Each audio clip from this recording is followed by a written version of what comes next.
चलो एक बार थोड़ा सा वापस से रिवाइज करा देता हूँ क्योंकि रिकॉर्डिंग अभी स्टार्ट की है ना।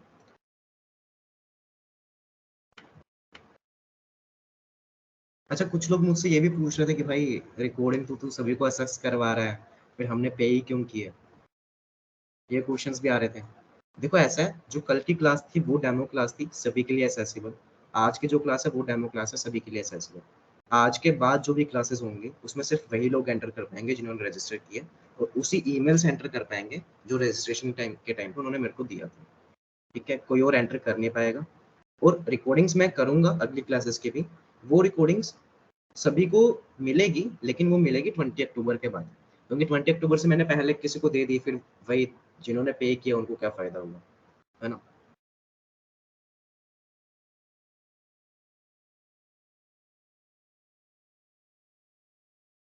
अलग से ग्रुप भी बना दूंगा मैं, नेक्स्ट क्लासेस के लिए अलग से ग्रुप बना दूंगा। लेकिन जो लिंक आएगा तुम्हें मीटिंग ज्वाइन करने का, वो तुम्हें ईमेल पे ही आएगा link. Process of instruction cycle मैं पूरा वापस समझा देता हूँ। देखो स्टार्टिंग में हमने ये किया था कि एक सीपीयू है, एक मेमोरी है, इन दोनों के बीच में कॉन्वर्सेशन होती कैसे। सीपीयू यहाँ पे पड़ा है, मेमोरी यहाँ पे पड़ी है। सीपीयू में हमें पता चला कि हमें मेमोरी में से यहाँ से कुछ उठाना है, यहाँ पे 3 था, यहाँ पे 4 पड़ा था, हमें ये चाहिए इन दोनों पे ऐड परफॉर्म करवाना। तो सीपीयू में हमें एक इंस्ट्रक्शन मिला, उस इंस्ट्रक्शन में लिखा था कि ऐड 3 और 4। फिर हमने क्या किया, एड्रेस बस के थ्रू 3 और 4 की लोकेशंस पे पहुंचे, हमने उन 3 और 4 को उठा के डेटा बस के थ्रू सीपीयू में लेके आए। सीपीयू में लेके आने के बाद जो एमडीआर था, मेमोरी डेटा रजिस्टर, इसके थ्रू हमने स्टोर करवाया जो R1 R2 R3 है, इनमें एक में 3 को स्टोर करवाया, एक में 4 को स्टोर करवाया। जो ऐड ऑपरेशन था उसके लिए हमारे पास ALU अरिथमेटिक लॉजिकल यूनिट थी। पूरी प्रोसेस जो है ये यहाँ पे बता रखी है मैंने, प्रोसेस ऑफ इंस्ट्रक्शन साइकिल। जो इसी से MR यानी कि प्रोग्राम काउंटर के पास एड्रेस पड़ा था नेक्स्ट इंस्ट्रक्शन का, यानी कि 3 को उठाना था, उसने मेमोरी एड्रेस रजिस्टर को भेजा।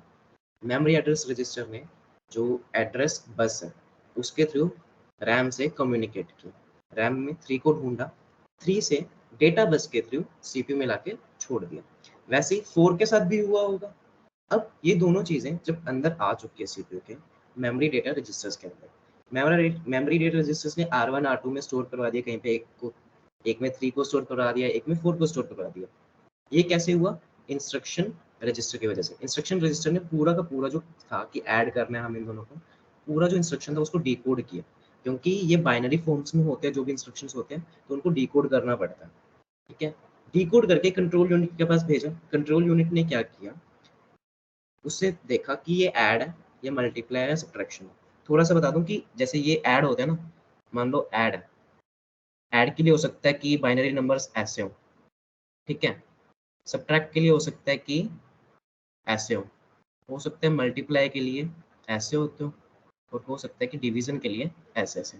तो अब ये जो नंबर्स है ना, ये नंबर्स कंट्रोल यूनिट देखेगा, जो IR है बेसिकली वो देखेगा कि क्या करना था, उसने कंट्रोल यूनिट के पास भेजा। कंट्रोल यूनिट ने कहा कि ये तो ऐड है, कंट्रोल यूनिट ने ALU के पास भेज दिया कि जो दो नंबर आए हैं ना अभी अभी उनको ऐड कर दो।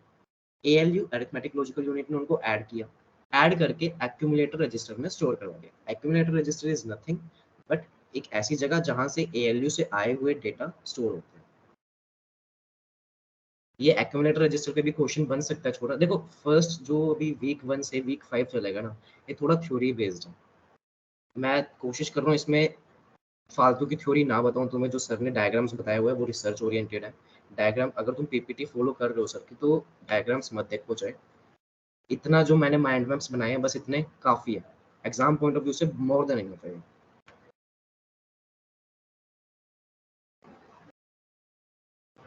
इंस्ट्रक्शन रजिस्टर बेसिकली वही जो डिकोड करते हैं इंस्ट्रक्शन को, प्रोग्राम काउंटर नेक्स्ट इंस्ट्रक्शन का एड्रेस स्टोर करते हैं।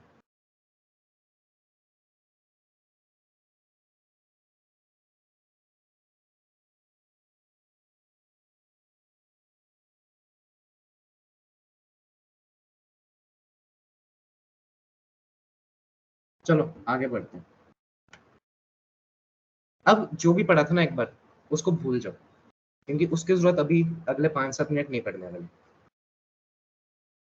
पहले तो अभी अब मेरे को तुम्हारा प्रॉपर इंटरेक्शन चाहिए। व्हाट्सएप पे तुम मैसेजेस करते हो, मेरे को रिप्लाई करना, क्योंकि मैं तुमसे क्वेश्चंस पूछूंगा। तुमने ये सुना है कि तुम्हारे फोन की, जिस पे तुम ये मेरी क्लासेस अटेंड कर रहे हो या तुम लैपटॉप पे कर रहे हो, उसकी कुछ स्टोरेज है मान लो 512 GB। ये जीबी की फुल फॉर्म क्या होती है, कोई बताएगा? जल्दी से रिप्लाई करो। गीगाबाइट्स, ठीक है। 512 मतलब गीगा बाइट्स। यही अगर मैं बोलूं कि एमबी,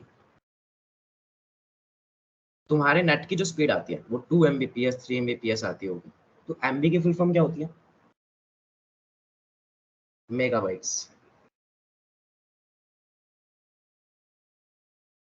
केबी, केबी की फुल फॉर्म क्या होता है? जब वर्स्ट केस में तुम्हारा नेट चल ही नहीं रहा होता, तुम्हारे पास 20-30 KB/s की स्पीड आती है, किलोबाइट्स।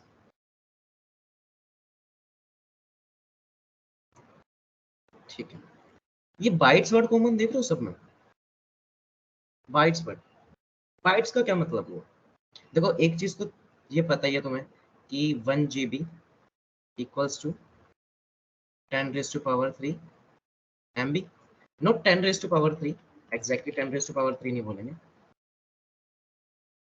2 की पावर 10 MB, क्योंकि 2 की पावर 10 होता है 1024। ठीक है, 10⁻³ हो जाता है 1000, जो कि गलत है। हम 1024 को स्टैंडर्ड मान के यूज करते हैं। 1 MB क्या होता है? 1024 या फिर 2 की पावर 10 KB। 1 KB क्या होता है? 1 KB बताओ।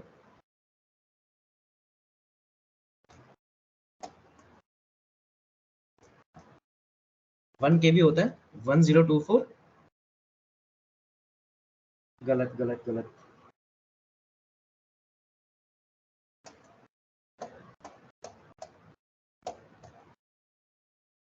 अभी तक सही आंसर आया ही नहीं अभी।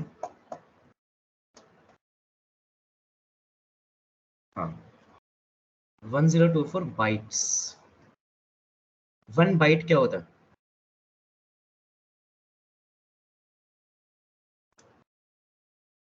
8 बिट्स। Very good.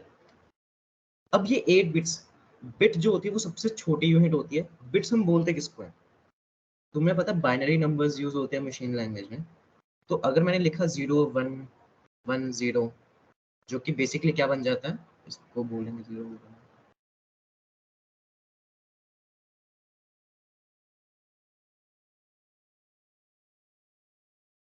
ये बन जाएगा 6। मैंने 6 को बाइनरी में लिखा, 6 को बाइनरी में लिखेंगे 0110। ठीक है, ये क्या है? 4 बिट का नंबर है। 4 बिट क्यों? मैंने एक बिट इसको बोला, एक बिट इसको बोला, एक बिट इसको और एक बिट इसको। ये 4 बिट्स का नंबर है। अगर मुझे 3 लिखना होता, 3 में लिख देता ऐसे, क्योंकि इसका मतलब 2 की पावर 0, इसका मतलब 2 की पावर 1, तो टोटल मिला के 3 हो गया। 3 को बाइनरी में ऐसे लिखा। ये जो है ये टोटल 2 बिट का नंबर है, क्योंकि इसमें मैंने 2 बिट्स यूज किए हैं। एक बिट का मतलब आइदर 0 आइदर 1, या तो 0 होगा या 1, उसको एक बिट बोलेंगे। अब एक बाइट का मतलब क्या हुआ? एक बाइट का मतलब मैंने कोई ऐसा नंबर लिखा जिसमें मेरे को 8 बिट्स यूज करने पड़ रहे हैं। 8 बिट्स यूज कर रहा हूँ।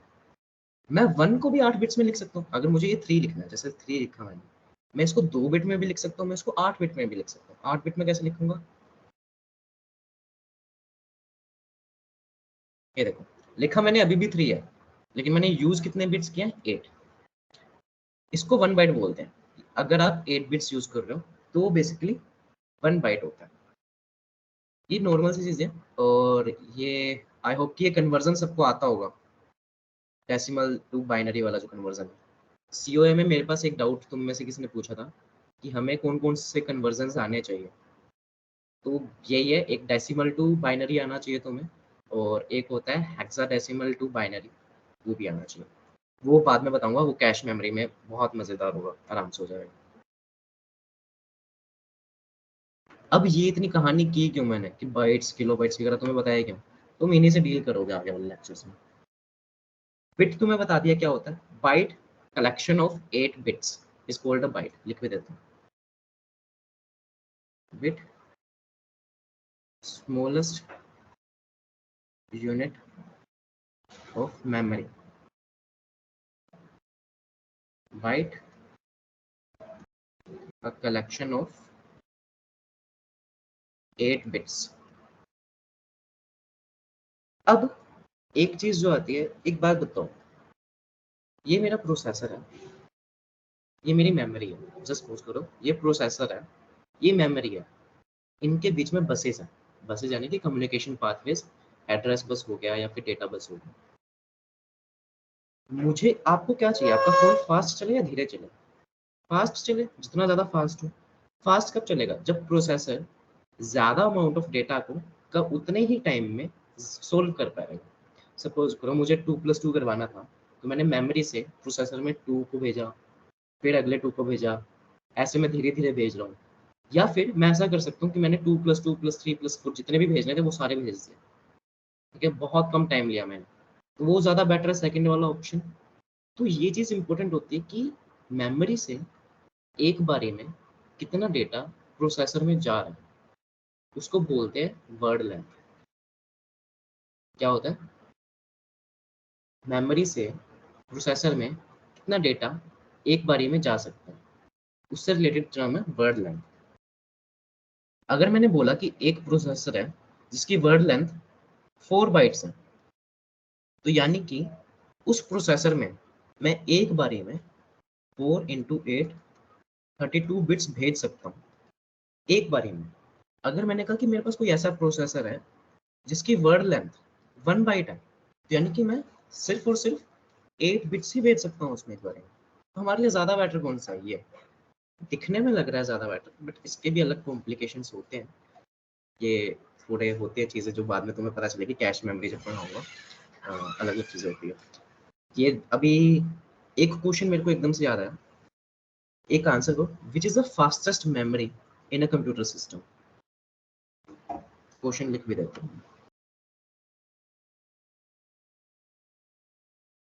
Fastest memory in a computer system. Options भी दे देता हूँ। रजिस्टर, रैम, कैश, जो कि अभी तुमने पढ़ा नहीं है बट थोड़ा बहुत ओवरव्यू दे चुका हूँ मैं इसके बारे में, एसएसडी, एचडीडी, इसको चाहे छोड़ ही दो यार। चलो 4 ऑप्शंस में से बताओ।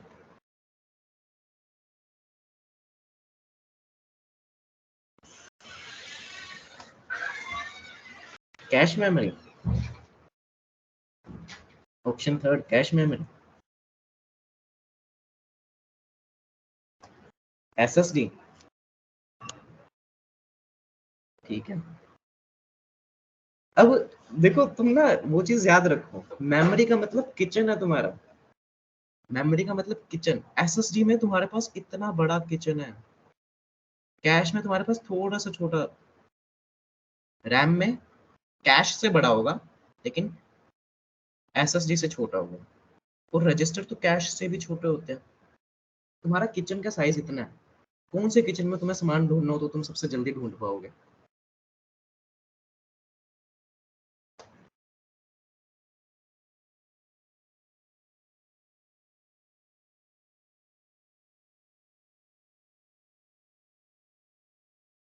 रजिस्टर में ना। देखो हम क्या प्रेफर करते हैं कि हमारे पास सबसे ज्यादा से ज्यादा बड़ी मेमोरी हो। हम चाहते हैं कि अगर अभी 64 GB वाला स्मार्टफोन यूज कर रहे हो तो अगला स्मार्टफोन 128 GB का आना चाहिए। हम चाहते हैं कि हमारे लैपटॉप में कम से कम 256 GB या 512 GB मेमोरी होनी चाहिए, लेकिन सबसे फास्टेस्ट मेमोरी रजिस्टर है। तो ये चीज जो है ये क्यों है? क्योंकि रजिस्टर बहुत छोटे साइज के होते हैं, तो तुम्हें अगर कोई नंबर उसमें ढूंढना है, कोई डेटा ढूंढना है, तो तुम्हें टाइम कम लगता है, इसलिए फास्टेस्ट मेमोरी होती है रजिस्टर्स। वैसे ये जो मैंने अभी क्वेश्चंस ये बताया था तुम्हें कि प्रोसेसर, हम चाहते हैं कि प्रोसेसर में एक साथ 32 बिट्स जाए, ये मोस्ट सर्कमस्टेंसेज में हमें फायदा ही देता है, एडवांटेज।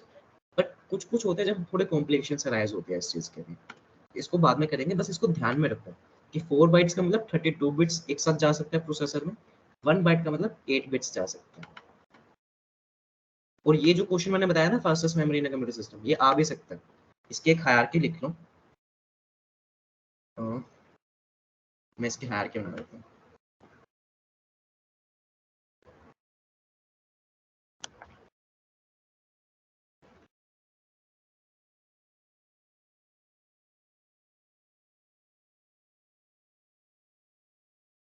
स्पीड हायरार्की क्या होगी?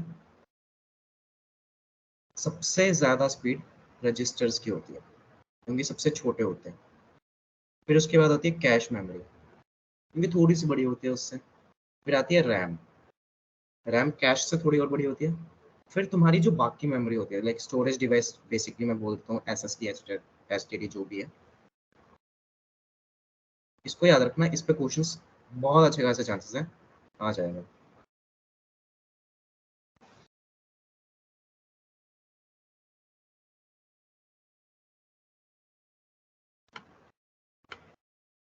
अभी तक कोई डाउट्स तो पूछो, हमने इतना पढ़ा है। कोई डाउट्स है तो पूछो।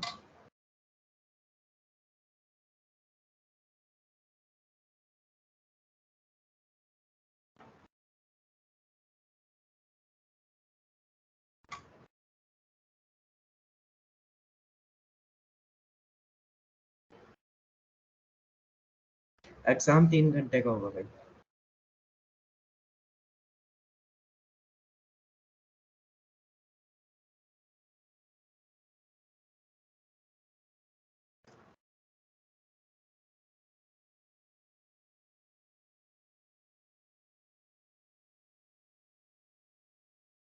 कन्वर्जन कौन कौन सी यूज होगी हमारे सिलेबस में? कन्वर्जन्स यूज होंगी।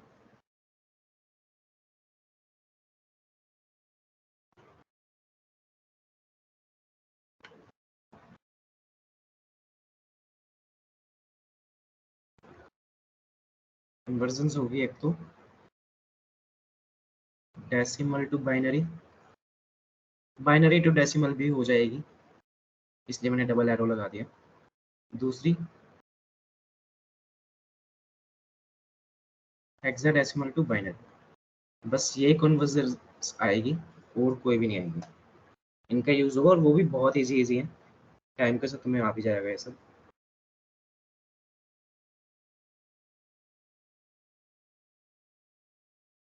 डे टू डे डिवाइसेस में वर्ड लेंथ कैसे निकालेंगे? वो प्रोसेसर डिपेंडेंट होता है पूरा वो। या तो तुम्हें अगर डॉक्यूमेंटेशन दे रखी हो प्रोसेसर की, कि मान लो तुम्हारे पास स्नैपड्रैगन 780 प्रोसेसर है, अगर उसकी डॉक्यूमेंटेशन में दे रखा है कि ये वर्ड लेंथ है तो बात अलग है, वैसे तुम निकाल नहीं सकते उसको।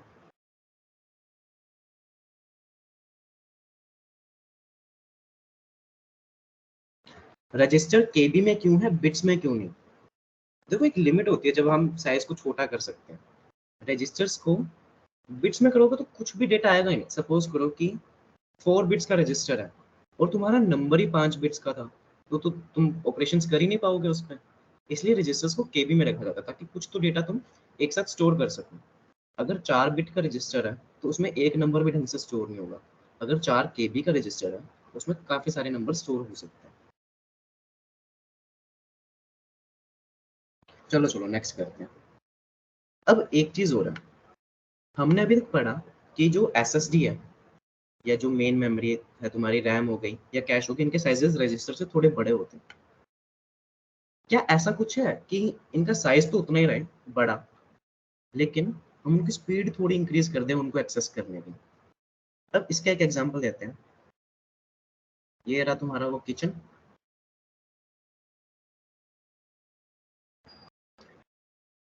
एक ऐसा किचन है तुम्हारा, बहुत बुरी ड्राइंग है,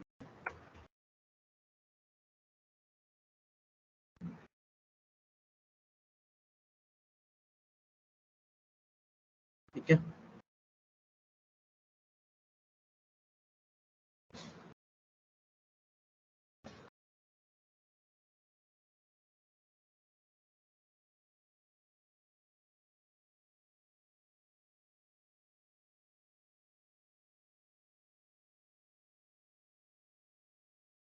ये तुम्हारा एक किचन है, एक तुम्हें एक और सपोज करो तुम्हें घर बनवाना है, और जो आर्किटेक्चर है तुम्हें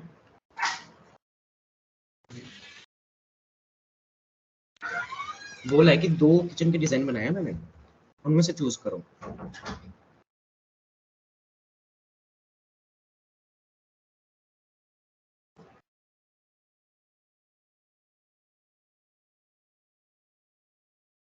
तुम देखो किचन का साइज एग्जैक्ट सेम है, लेकिन नंबर ऑफ जो कंटेनर्स है, नंबर ऑफ अलमीरास कह लो या नंबर ऑफ कंटेनर्स, वो दोनों में अलग अलग है।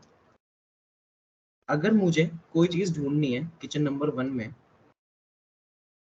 तो मुझे कितने में से देखना पड़ेगा? 20 में से 20 अलमीरा सर्च करनी पड़ेंगे मुझे। अगर किचन नंबर 2 में से मेरे को कोई चीज ढूंढनी है, साइज दोनों का इक्वल है, कंटेनर्स अलग अलग है, तो मेरे को 6 कंटेनर्स में ढूंढना पड़ेगा। ठीक है, सपोज करो कि मैं इसमें रखता हूँ कि एक कंटेनर है चॉकलेट्स के लिए, एक है कैंडीज के लिए, ठीक है, एक है स्नैक्स के लिए, वैसे कुछ। यहाँ पे ये मल्टीपल है, सपोज करो यहाँ पे भी चॉकलेट्स हैं, यहाँ पे भी चॉकलेट्स हैं, और यहाँ पे भी चॉकलेट्स हैं, यहाँ पे है स्नैक्स तुम्हारे, यहाँ पे है स्नैक्स, यहाँ पे है स्नैक्स। अगर तुम्हें स्नैक्स ढूंढने हैं तो तुम्हें 3 सर्च करने पड़ेंगे। मैंने क्या किया, उन तीनों को एक साथ कंबाइन करके एक ही अलमीरा या एक ही कंटेनर में कन्वर्ट कर दिया। अब मुझे कोई और ढूंढना ही नहीं है, मैं स्नैक्स वाला अलमीरा खोलूंगा, उसमें मेरे को दिख जाएगा मेरा स्नैक पड़ा हुआ। यहाँ पे जो पहले किचन में था, उसमें मेरे को पहले एक कंटेनर देखना पड़ेगा, उसमें नहीं मिला फिर मैं दूसरे में जाऊंगा, उसमें नहीं मिला फिर मैं तीसरे में जाऊंगा। तो मेरी हैसल बढ़ गई, मेरे को टाइम ज्यादा लगेगा उसको फैच करने में, उसको बंद करने में। तो ये मैंने क्या किया, मैंने कुछ अलमीराज को लिया और उनको क्लस्टर कर दिया, क्लस्टर कर दिया, एक साथ बांध दिया, एक साथ जोड़ दिया। ये होता है क्लस्टर।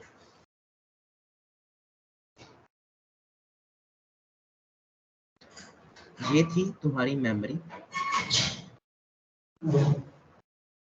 अगर मैं कहूँ कि ये मेरी मेमोरी 16 बाइट्स की है, टोटल मेमोरी जो है ये 16 बाइट्स की है, तो ऐसे ऐसे टोटल 16 मेरे पास सपोज करो फ्रैगमेंट्स है। जो एक है, एक फ्रैगमेंट मेरा एक एक बाइट का है, तो टोटल मेरे पास 16 फ्रैगमेंट्स हो गए। अगर मुझे इसमें से डेटा ढूंढना है तो मैं पहले पे जाऊंगा, फिर दूसरे पे, फिर तीसरे पे, चौथे पे, नहीं मिलेगा मेरे को, बहुत टाइम लगेगा। वैसे ही अगर मैंने सेम 16 बाइट्स की मेमोरी ली है, लेकिन अब मैं क्या कर रहा हूँ, अब मैंने इसके क्लस्टर बना दिए। मैंने क्या किया, मैंने 4 4 बाइट्स को एक साथ रख दिया। यहाँ पे बाइट नंबर 1 to 4 आएंगे, यहाँ पे 5 to 8, यहाँ पे 9 to 12, और यहाँ पे 13 to 16। अब मैंने देखा कि 1 पे गया, 1 पे पता चला कि 1 to 4 में मेरे काम की चीज़ नहीं है, तो मैंने 2 3 4 चेक ही नहीं किया। अब मैं सीधा 5 पे गया, 5 पे देखा कि नहीं मेरे काम की चीज़ नहीं है, मैंने 6 7 8 छोड़ दिए, फिर मैं सीधा 9 पे गया, 9 पे मेरे को मिल गई चीज़। तो इसमें मेरा कितना टाइम बच गया, ये होता है क्लस्टर। मैंने यहाँ पे क्लस्टर कितने का बनाया, 4 बाइट्स का। ये एक टर्मिनोलॉजी है जो कि बाद में यूज होगी, इसलिए बता रहा हूँ। ये होती है क्लस्टर साइज। इसी को थोड़ा रिलेट कर सकते हो तुम वर्ड लेंथ से।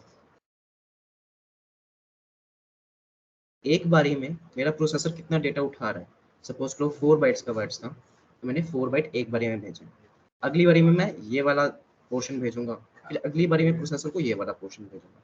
अगर मेरा प्रोसेसर 1 बाइट का होता, मतलब 1 बाइट की वर्ड लेंथ होती, मैं पहले ये भेजता, फिर ये भेजता, फिर ये, फिर ये, बहुत बार भेजना पड़ता। ये एक टर्मिनोलॉजी हो गई। टाइप्स ऑफ इंस्ट्रक्शंस क्या होते हैं? टाइप्स ऑफ इंस्ट्रक्शन में तुम्हें ओरली बताता हूँ, बिल्कुल इंपॉर्टेंट नहीं है। अरिथमेटिक इंस्ट्रक्शंस होते हैं जो कि प्लस माइनस सब्ट्रैक्ट मल्टीप्लाई ये सब करते हैं। सेकंड नंबर होते हैं data movement instructions, data movement के थोड़े इंपॉर्टेंट है, इस पे भी हम आते हैं। तीसरे टाइप्स होते हैं कंट्रोल फ्लो इंस्ट्रक्शंस, जो कि कंट्रोल करते हैं कि किसके पास क्या चीज़ कैसे पहुंचेगी। लिख भी देते हैं एक बार।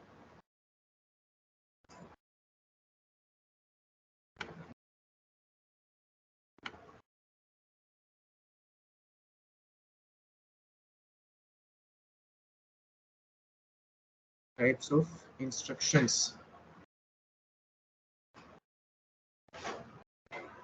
फर्स्ट होते हैं अरिथमेटिक एंड लॉजिकल इंस्ट्रक्शंस।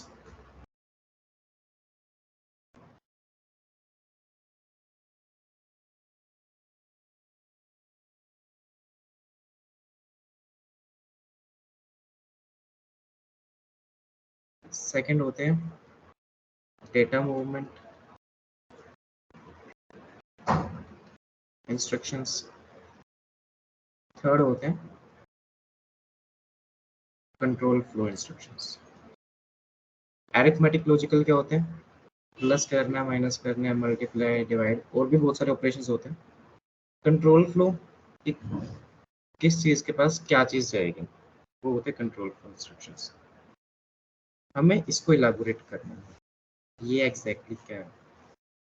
ये भी टर्मिनोलॉजीज है, वही थ्योरी है थोड़ी।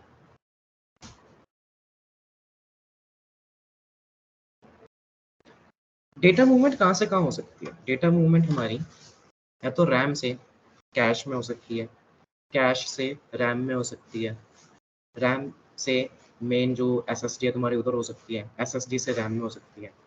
वो जो है उनको हम बोलते हैं memory to memory. Memory to memory data movement ये होगी रैम से कैश में, कैश से रैम में, और बाकी जो तुम्हारी दूसरी मेमोरीज है उनके साथ। फिर आती है input output.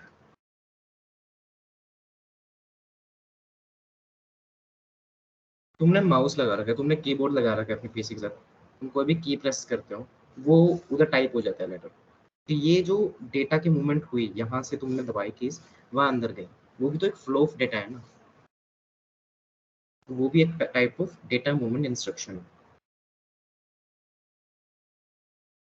Keyboard, mouse, monitor भी आ जाएगा इसमें।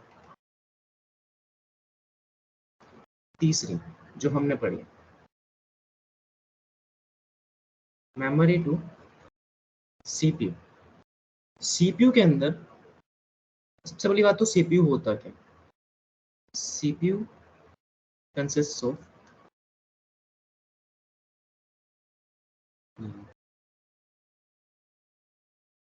Registers plus ALU plus C control unit. ठीक है, एक लेमैन सा आइडिया दे रहा हूँ तो मैं अभी, इसके बाद में रिफाइनमेंट्स बाद में कर देंगे। मेमोरी टू सीपीयू जो गई, सीपीयू को कुछ डेटा चाहिए था, उसने मेमोरी में एड्रेस भेजा, मेमोरी ने वो डेटा निकाल कर सीपीयू को भेज दिया। इसको बोलते हैं लोडिंग। हमने जो डेटा था वो लोड कर लिया सीपीयू में।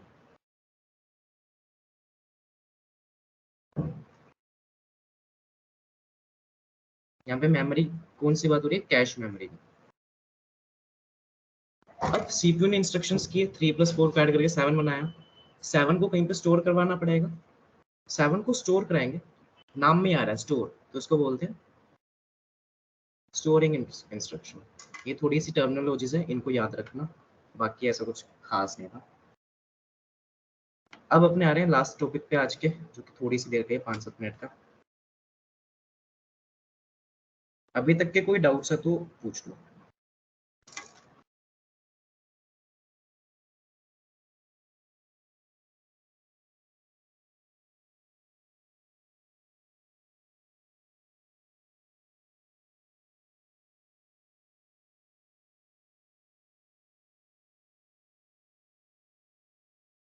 ये जो अभी पढ़ा है कितना इंपॉर्टेंट है, ये memory to CPU, CPU to memory, ये इंपॉर्टेंट बहुत ज्यादा है, क्योंकि जो लोड ऑपरेशन और स्टोर ऑपरेशन, इनकी टर्मिनोलॉजीज यूज होती है न्यूमेरिकल्स के अंदर, कि हमने इस चीज को यहाँ पे लोड कराया, इस चीज को यहाँ पे स्टोर करवाया। तो तुम्हें पता होना चाहिए कि क्या हम मेमोरी से सीपीयू में जा रहे हैं डेटा को लेके, सीपीयू से मेमोरी में लेके जा रहे हैं।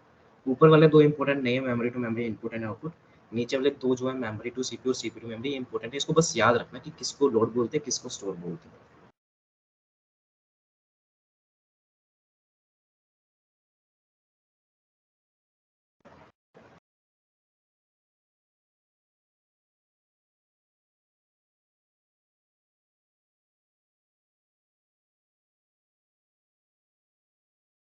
क्लस्टर का कॉन्सेप्ट बताऊं मैं?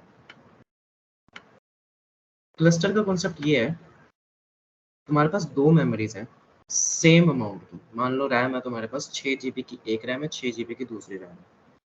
अगर एक 6 GB वाली रैम में तुम्हारे पास बहुत सारे छोटे छोटे पार्ट्स हैं, ठीक है, और जो चीज़ तुम्हें चाहिए वो मल्टीपल पार्ट्स में बिखरी हुई है किसी एक पार्ट में, लेकिन उसकी जो कैटेगरी है वो मल्टीपल पार्ट्स में। जैसे मैंने किचन का एग्जांपल लिया, तुम्हें स्नैक्स चाहिए, स्नैक्स 4 से 5 अलमीरा के अंदर पड़े हैं, तुम्हें नहीं पता कौन सी वाली के अंदर है, तो तुम सब में जाके सर्च करोगे।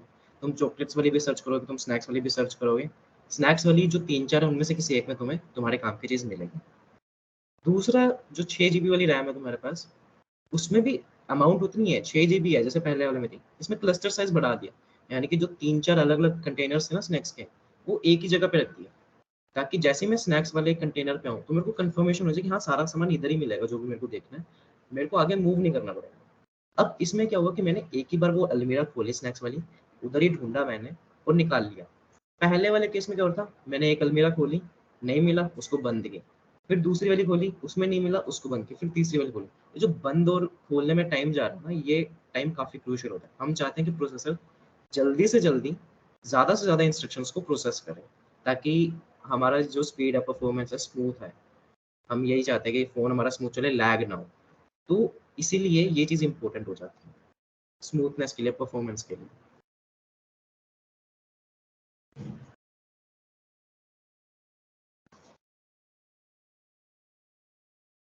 डेटा एलिमेंट्स उतने ही रहेंगे। डेटा एलिमेंट्स उतने ही जितने कि पहले वाले किचन में थे, दूसरे वाले में थे। दोनों में डेटा एलिमेंट सेम है। बस हमने ये कह दिया कि जैसे नीचे एग्जांपल मैंने बताया ना, ये देखो, तुम्हें कोई पर्टिकुलर नंबर ढूँढना है, ठीक है? तो तुम एक-एक बाइट पे जाके नहीं ढूँढोगे। तुम देखोगे फर्स्ट बाइट पे मिला, फर्स्ट, सेकंड, थर्ड और फोर्थ वाले बाइट पे जो है वो सेम काइंड ऑफ डेटा पड़ा हुआ है, सेम तरीके का डेटा जो कि तुम्हें नहीं चाहिए। सपोज करो तुम एक इंटीजर ढूंढ रहे हो, इंटीजर 1 to 4 में रखे हैं, अल्फाबेट्स 5 to 8 में रखे हैं।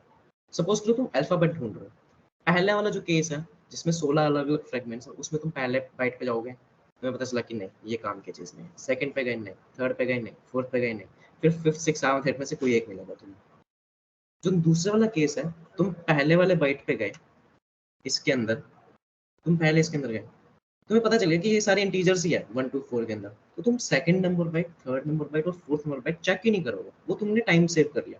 अब तुम सीधा फिफ्थ पे जंप मारे, फिफ्थ पे देखा, अच्छा हाँ, इसमें अल्फाबेट्स पड़े हैं, मेरे काम की चीज इसमें मिलेगी।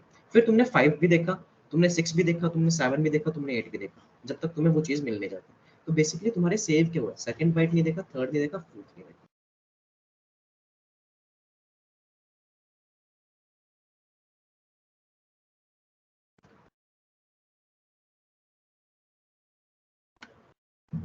डेटा मूवमेंट इंस्ट्रक्शंस 4 तरीके के होते हैं। मेमोरी टू मेमोरी, यानी कि रैम से कैश में गया, कैश से रैम में आया। जो तुम्हारी एसएसडी थी उधर से रैम में गया, रैम से एसएसडी में गया, वो मेमोरी टू मेमोरी होते हैं।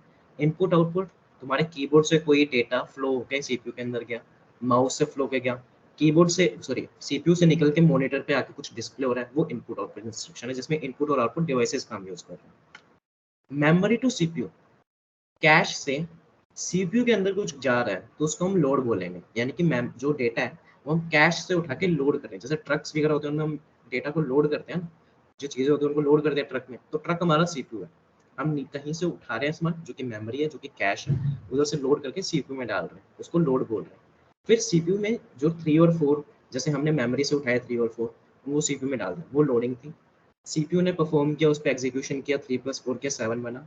7 को अब कहीं पे स्टोर कराना है, वो एक्यूमुलेटर में गया, एक्यूमुलेटर से फिर मेन मेमोरी जो कि रैम है उसमें, कैश है उसमें भी जाएगा। अब जो सीपीयू से कैश में जा रहा है वो स्टोरिंग है, हमने स्टोर कर लिया डेटा। बस यही 2 टर्म्स है, फर्स्ट और सेकंड टर्म बिल्कुल ही इंपॉर्टेंट नहीं है, थर्ड और फोर्थ बहुत ज्यादा इंपॉर्टेंट है, क्योंकि थर्ड और फोर्थ की टर्मिनोलॉजीज यूज होती है न्यूमेरिकल्स के अंदर।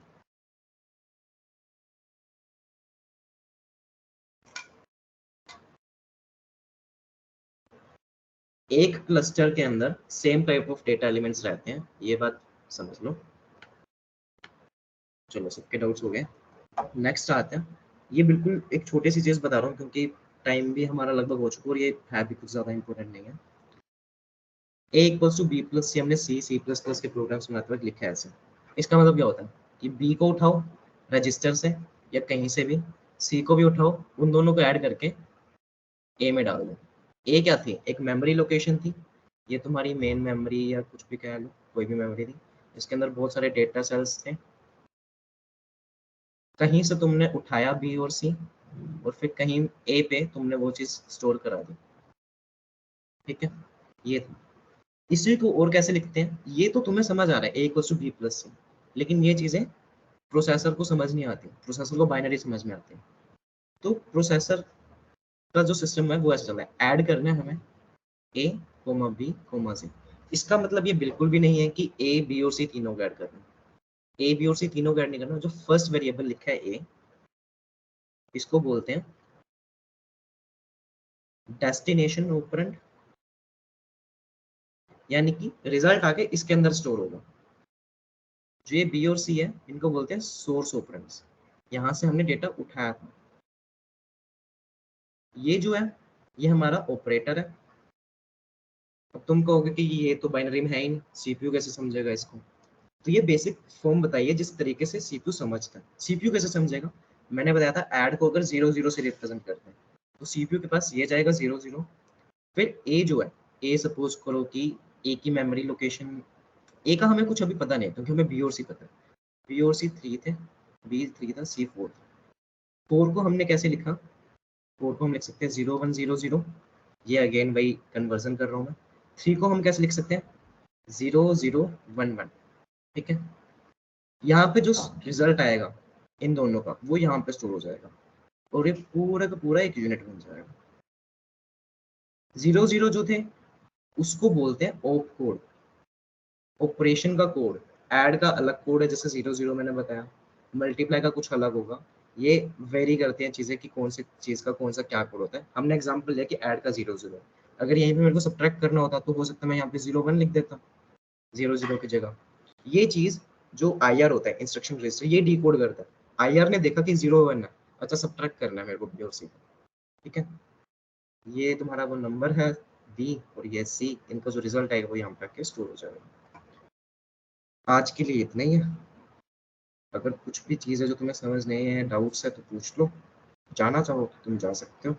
अच्छा एक चीज़ और, कल हमारी कोई क्लास नहीं है क्योंकि तुम लोग कह रहे हो कि तुम्हें जावा पढ़ना है, तो कल की क्लास नहीं होगी। लेकिन सैटरडे संडे को हम थोड़ी क्लास एक्सटेंड करेंगे। सैटरडे को हो सकता है मैं 1.5 से 2 घंटा पढ़ाऊँ तुम्हें। टाइमिंग हम जो मैं ग्रुप बनाऊंगा उसमें डिसाइड कर लेंगे 6 to 8 करना है या 5 to 7 करनी है। सैटरडे संडे को ज़्यादा टाइम चाहिए होगा, देखो टाइम हमारे पास कम है और सिलेबस पढ़ना है। कल की क्लास इसलिए नहीं है क्योंकि जावा का तुम्हें पढ़ना है। जो आज की रिकॉर्डिंग है, सिर्फ आज की रिकॉर्डिंग, कल वाली रिकॉर्डिंग मैंने शेयर कर दी थी और सिर्फ आज की रिकॉर्डिंग व्हाट्सएप ग्रुप में डाल दूंगा मैं, जो मेरे नैपटेल ऑफिशियल आंसर्स वाले ग्रुप है। कल से जो भी रिकॉर्डिंग्स होगी वो तुम्हें नहीं मिलेंगे, तुम्हें लाइव क्लासेस अटेंड करनी पड़ेगी। ये इसलिए क्योंकि रिकॉर्डिंग्स में वो इंटरेक्शन नहीं रहता, तुम उस टाइम पे मेरे को मैसेज करके बता नहीं सकते, मैं तुमसे बातचीत नहीं कर सकता। ठीक है, और दूसरी चीज़, अगर मैंने तुम्हें रिकॉर्डिंग्स प्रोवाइड करवा दी कल से तो वो रिकॉर्डिंग शेयर हो जाएंगी, फिर जिन लोगों ने पे किया है उनको क्या बेनिफिट मिला, है ना? तो जो रिकॉर्डिंग्स होगी वो तुम्हें मिलेंगी, बाद में रिवीजन के लिए मिलेंगे। इसलिए मैं 20 अक्टूबर तक तो रिकॉर्डिंग्स शेयर नहीं करूंगा, 20 के बाद में मैं तुम्हें शेयर कर दूंगा रिकॉर्डिंग्स। थोड़ा सा समराइज कर देता हूँ कि हमने क्या क्या पढ़ा।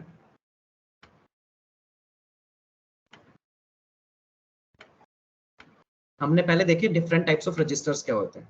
हमने एमएआर मेमोरी एड्रेस रजिस्टर, हमने MDR memory data register, PC program counter, IR instruction register, ये सब चीजें पढ़े। एक्यूमुलेटर रजिस्टर पढ़ा, एक्यूमुलेटर क्या करता है, एएलयू से जो रिजल्ट आया उसको स्टोर करते हैं। पीसी रजिस्टर जो है यानी कि प्रोग्राम काउंटर रजिस्टर, ये नेक्स्ट इंस्ट्रक्शन का एड्रेस स्टोर करता है। आईआर जो है इंस्ट्रक्शन रजिस्टर, ये डिकोड करता है इंस्ट्रक्शंस को। एमएआर जो है वो मेमोरी के साथ क्या करता है, कनेक्शन करता है, लाइक कन्वर्सेशन करता है। ठीक है, वैसे ही एमडीआर भी करता है। R1 R2 R3 कुछ नहीं है बल्कि अलग अलग रजिस्टर्स के नाम है। एक रजिस्टर में हमने एक डेटा को रख दिया, दूसरे में दूसरे को रख दिया, उधर की वैल्यूज उठाएंगे और उनके ऊपर ऑपरेशन परफॉर्म कर देंगे। कन्वर्जन्स तुम्हें decimal to binary, binary to decimal आने चाहिए, हेक्साडेसिमल टू बाइनरी और बाइनरी से हेक्साडेसिमल आना चाहिए। फिर ये पढ़ा कि जीबी एमबी केबी क्या होता है। 1 GB इक्वल्स टू 1000 MB कभी मत लिखना, 1 GB इक्वल्स टू 1024 MB होता है। 1 MB इक्वल्स टू 1024 KB यानी कि 2 की पावर 10 KB या फिर 1024 KB। वैसे ही 1 KB और 1 बाइट इक्वल्स टू 8 बिट्स होते हैं। एक बिट का मतलब आइदर 0 आइदर 1। 8 बिट्स का मतलब 8 अलग अलग चीजें हैं, उनमें तुम 0 1 के बहुत सारे कॉम्बिनेशंस बना सकते हो। Bit smallest unit of memory, byte a collection of 8 bits. फिर हमने वर्ड लेंथ पे डिस्कस किया था। अगर 4 बाइट्स की वर्ड लेंथ है तो यानी कि 32 बिट्स एक साथ सीपीयू के अंदर जा सकते हैं। 1 बाइट की वर्ड लेंथ है यानी कि 8 बिट्स एक साथ सीपीयू के अंदर जा सकते हैं। मेमोरी हायरार्की की स्पीड क्या होती है, मतलब स्पीड की हायरार्की क्या होती है, रजिस्टर्स की सबसे ज्यादा होती है क्योंकि वो सबसे छोटे होते हैं। फिर कैश उनसे बड़े होते हैं इसलिए उनकी स्पीड थोड़ी कम हो जाती है। रैम उससे और बड़ी होती है तो उसकी स्पीड और कम हो जाती है। फिर स्टोरेज डिवाइसेस एसएसडी एचडीडी उनकी स्पीड और कम हो जाती है। टाइप्स ऑफ इंस्ट्रक्शन तीन तरीके के, arithmetic logical unit, plus minus divide multiply, data movement instructions, load और स्टोर, कंट्रोल फ्लो इंस्ट्रक्शंस जो कंट्रोल करते हैं कि कहाँ पे क्या चीज़ जाएगी। फिर उसके बाद क्लस्टरिंग बताई, वर्ड लेंथ बताई मैंने तुम्हें। क्लस्टरिंग और वर्ड लेंथ लगभग लगभग सेम सी चीज़ है, एनालॉगस सी है एक चीज़ है। क्लस्टरिंग क्या होता है कि एक चीज़ थी आपके पास, वैसी सेम साइज की दूसरी चीज़ थी, इसमें आप बहुत सारे अलग अलग पैकेट्स में से ढूंढ रहे हो अपने सामान को, इसमें कुछ लिमिटेड पैकेट्स हैं, कम पैकेट्स हैं, उनमें से ढूंढ रहे हो, तो इसमें तुम्हारा टाइम बच रहा है, तुम्हारे एफर्ट्स बच रहे हैं, क्योंकि तुम्हें ज़्यादा पैकेट्स ओपन और क्लोज नहीं करने पड़ रहे हैं। वैसे ही ये मैंने जो तुम्हें मेमोरी का बताया कि अगर 1 बाइट वाली मेमोरी है मेरी, 1 बाइट एड्रेसेबल मेमोरी, तो मेरे को हर एक-एक बाइट पे जाके देखना पड़ेगा कि उसके अंदर क्या डेटा एलिमेंट स्टोर है। वैसे ही नीचे वाली जो एग्ज़ाम्पल मैंने बताया, 1 टू 4 में same type of element store होंगे, 5 टू 8 में सेम टाइप। अगर मुझे अल्फ़ाबेट देखना है और 1 टू 4 में इंटीजर है, तो मैं 1 पे आया, देखा कि इसमें इंटीजर पड़े हैं, मैंने 2, 3, 4 स्किप कर दिया। उनको चेक भी नहीं किया, ना ओपन किया, ना क्लोज़ किया। 5 टू 8 पे गया, 5 पे देखा कि हाँ, इसमें अल्फ़ाबेट्स हैं। फिर मैं 5, 6, 7, 8 ये चेक करूँगा। उसके बाद ये बेसिकली समझा कि सीपीयू कैसे समझते हैं हमारे इंस्ट्रक्शंस को। आज का डिस्कशन हमारा था यहाँ तक, और चलो यही सब है। कुछ है तो बता दो व्हाट्सएप पे, बाकी तुम जा सकते हो।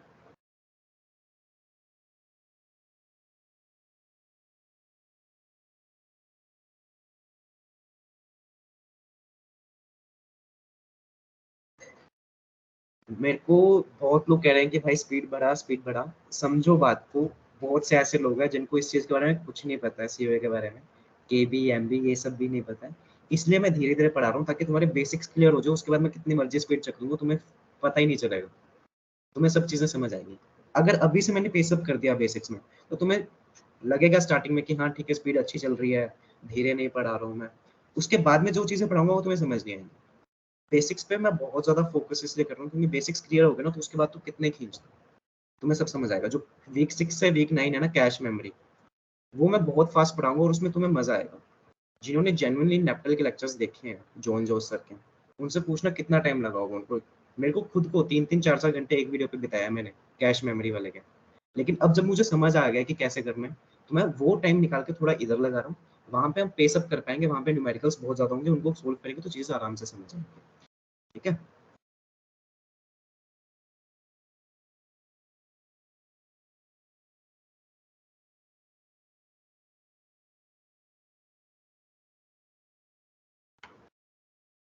प्रोसेस ऑफ इंस्ट्रक्शन साइकिल क्या था? प्रोग्राम काउंटर के पास एड्रेस था कि कौन सा इंस्ट्रक्शन एग्जीक्यूट करना है। उसने एमआर को भेजा, मेमोरी एड्रेस रजिस्टर, जो मेमोरी यानी कि रैम के साथ कनेक्शन बनाएगा। किसके थ्रू? एड्रेस बस के थ्रू। मेमोरी के पास गए कि हमें इस एड्रेस वाला एलिमेंट उठा के दे दो। मेमोरी ने 3 को उठा के दे दिया। 3 को उठा के डेटा बस के थ्रू ट्रांसफर करवाया। डेटा बस के थ्रू गया एमडीआर, मेमोरी डेटा रजिस्टर, जिसने एक रजिस्टर उसको एलोकेट कर दिया, आर3 एलोकेट कर दिया काइंड ऑफ। ठीक है? फिर R3 पे जो डेटा आया और इंस्ट्रक्शन भी हमारे पास साथ में आया था, तो IR जो है वो डिकोड करेगी, हमें ऐड करना है, मल्टीप्लाई करना है, डिवाइड करना है, क्या करना है। उसने डिकोड कर दिया, फिर कंट्रोल यूनिट के पास भेजा। कंट्रोल यूनिट देखता है कि किसके पास मेरे को क्या चीज़ भेजनी है, तो उसने सारे के सारे जो भी डेटा थे, जो भी इंस्ट्रक्शन था, ALU को भेज दिया। ALU ने परफॉर्म किया, जो रिजल्ट था वो एक्यूमुलेटर रजिस्टर में स्टोर किया। एक्यूमुलेटर रजिस्टर से वापस जो मेमोरी है उसके अंदर स्टोर हो जाएगा। टाइप्स ऑफ इंस्ट्रक्शन में लोड स्टोर, तुम्हारे पास एक कैश मेमोरी है, तुम्हारे पास एक प्रोसेसर है। ये कैश मेमोरी है तुम्हारी, ये प्रोसेसर है। प्रोसेसर को कुछ चाहिए, कोई नंबर है जिस पर प्रोसेसर को काम करना है, लेकिन अभी उसके पास पड़ा नहीं है, रजिस्टर्स में नहीं पड़ा। तो प्रोसेसर क्या करेगा? इस कैश से इंटरेक्ट करेगा कि मेरे को ये नंबर भेज दो। कैश उठा के वो नंबर प्रोसेसर में भेज देगा। जब कैश ने उस नंबर को उठा के प्रोसेसर में भेजा, तो हम उसे लोड कह रहे हैं कि हमने डेटा को प्रोसेसर के अंदर लोड करवा दिया, भरवा दिया। स्टोर का मतलब प्रोसेसर ने 3 प्लस 4 पे 7 बनाया, 7 को कैश के अंदर स्टोर करवा रहा है, तो वो डेटा 7 जो था उसको कैश के अंदर भेजा, हमने स्टोर करवा दिया। बेसिकली नाम में भी स्टोर आ रहा है कि जो रिजल्ट बना उसको कहीं पे हम स्टोर कर रहे हैं, तो वो स्टोर ऑपरेशन होता है।